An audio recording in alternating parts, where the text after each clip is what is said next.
In this Golf Smart Insight, I'm going to help you stay safe this winter.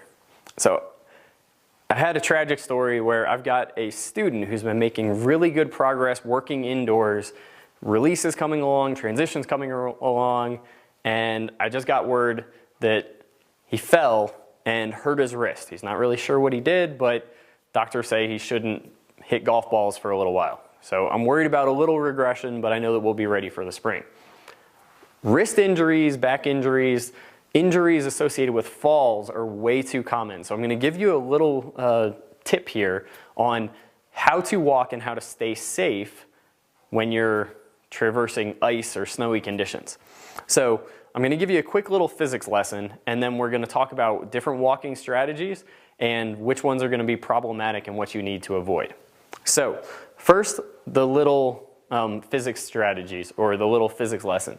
So basically, here's what happens. If I'm standing like so, I have no chance of falling because all my weight is going right through where my pressure is, which is kind of right in the middle of my feet. Now, if I was to pick up one foot, what happens is my weight or my mass stays still here, but my pressure moves over here. The bigger the difference between those two, the more horizontal force I'm going to be creating. So if I step on this lie board, because this lie board is going to have a smaller coefficient of friction, which is going to allow it to slide.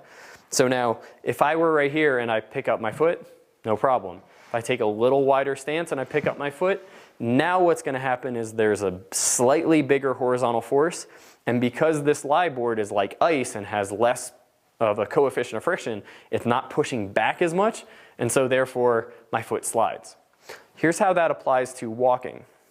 What ends up happening is when you're walking and you get your base of support further outside of where you're pushing, whether it's forward, backward, or to the side, any one of those can cause you to fall. So the times when you're going to be most likely to have that happen are when you're walking on hills or you're making turns around corners. But in general, the more that you keep your hips over your feet, the less likely you are to slide, right? So the less likely you are to fall. So if I'm walking uphill, essentially what's happening is my body is going to lean slightly forward like so. Now you can see that my pelvis and my body is outside of my feet, right? And so I'm pushing with my toes and they're pushing into the ground to kind of help balance it out, or I'm actually pulling with the fronts of my feet. But what happens is when I go to step walking uphill, it's very easy for that front leg to slip. And then I can fall forward, hopefully catch myself with both feet. With both hands. That's actually the safest way to fall because you kind of have both arms and you'll be able to distribute the force pretty evenly. When you're walking downhill, now we're in a different situation because I'll kind of be slightly leaning back like so. And so if I take too big of a step, what can happen? Boom, that's where my feet fly out from under me and I fall backward.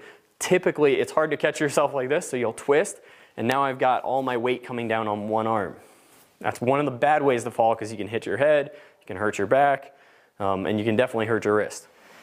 The third one is going to be when you're on either a side hill lie or when you're coming around corners. That'll be basically the same scenario. So side hill lie, again, let's say that the ground is basically going this way. I would lean slightly into the ground, so now my pelvis is outside of my foot, and if I have it too much, I'm going to slide. So the other option is if I'm trying to walk over there, typically what I would do is I would put my foot down like so, and I would go to step. And you can see every one of these, my foot is sliding.